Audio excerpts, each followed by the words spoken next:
Well, good morning. This is Plant Smart Living with Farmer Fred. Really glad you could join Bailey and I today out here in the vegetable garden.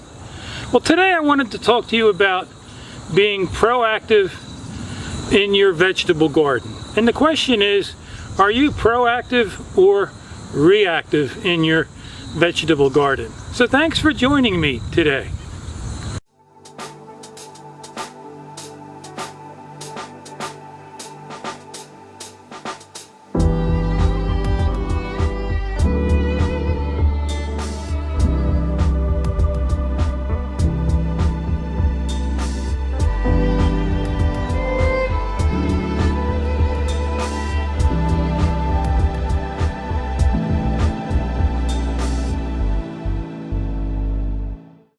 So I just finished harvesting some of my broccoli. It's a gypsy variety broccoli from my garden here underneath these row covers. Now years ago I didn't use these row covers and I would grow broccoli out in the garden, you know, and here in Pennsylvania Zone 6 we get a lot of those cabbage looper worms, or you know, you see those yellowish whitish butterflies flying around your garden. Well, they're going to target all your brassica plants, you know, your cabbage, your collard greens, your mustard greens, your broccoli. And my broccoli, for instance, you know, when I used to grow these out in the open air, you know, they would get worms in them, you know, or when I would go to harvest them and they'd have hundreds of worms in the heads, and you know, it's kind of really gross and a real turn off. And you know, also if you have bugs on your plants, people have more of a tendency to want to use pesticides, you know, and I always emphasize organic gardening, staying away from any kind of chemicals, you know, and that's because a lot of people aren't proactive in their garden, you know, throughout the season. You know, they're reactive. They wait until the pests attack their vegetables and then they think about taking some kind of action, you know, and it really causes a lot of grief, a lot of anxiety and frustrations when you spend all this time up front, you know, direct sowing seeds in your garden, or you're growing transplants out in your garden, you know, nurturing and caring for them,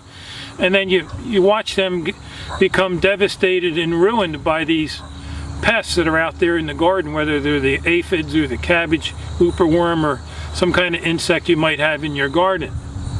And so over the years, for me personally, I've learned to be proactive in my garden measures, you know, spend a little bit of time, a little bit of money up front, a little bit more work and involved, and it's well worth it for your growing season, because it allows your growing season to be a lot more enjoyable. And so what I have behind me is, it's a low tunnel hoop house. This is 1/2-inch rigid conduit that I bent a 4-foot radius diameter out of the tubing, and they're about 3 feet high and about 4 feet wide. You could also use the plastic PVC conduit. It's a lot more user friendly, and just put some 2-foot rebarb in the garden to hold each end. And then this is a spun bonded polyester row cover that I get from Rainflow from Lancaster, Pennsylvania.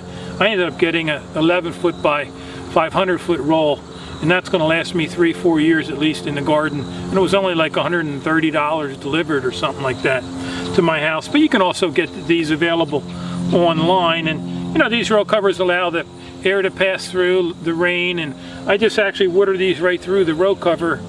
But it keeps all those pests off of my garden, and that's why I always encourage gardeners to be proactive in their garden measures, and it takes a lot about your worries and concerns away. And for me personally, it just really I really enjoy my garden season a lot longer. And plus, you know, the vegetables do so much better under these row covers. It creates like a micro environment. Also, you know, here is my fall broccoli that I planted. I planted these transplants here on August 3rd. And you know, these row covers do provide some shade for your plants where, you know, where the sun is. You know, these broccoli, for the most part, they like or prefer cool weather, but here I use the gypsy variety broccoli, and they're more of a heat tolerant variety. Well, anyhow, let me take the row covers off and let's just take a look at how healthy these broccoli plants are under the row cover. I use bricks to hold down my row covers on the edges, but any type of weight will really be sufficient, and so I just have a few bricks here to remove off the edge.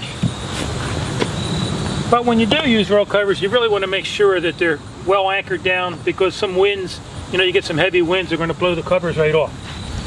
And so let's just pull this back here. And we'll take a look at the broccoli under here.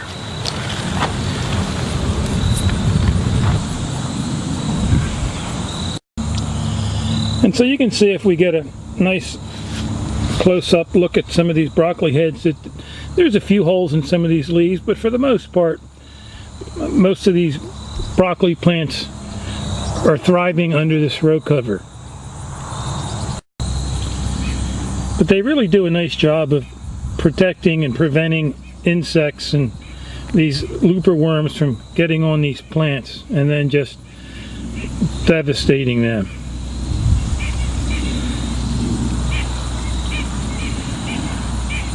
Well, anyhow, let me encourage you to think about being proactive in your vegetable garden. And let me tell you, if you are, your garden season will be a lot more enjoyable, less anxiety, less frustrations, having to deal with those pesky garden pests, again, those cabbage looper worm or the aphids, and, any other pests that you might have in your area. They also keep the deer off, from the plants, and so that, because we do get the occasional deer come in at our vegetable garden. And so anyhow, if you have any questions or comments about this video, feel free to leave them in the section below. And also, you can subscribe to our channel if you haven't done so you can receive future videos. Well, anyhow, I hope you have a wonderful day today. So until next time, this is Plant Smart Living with Farmer Fred.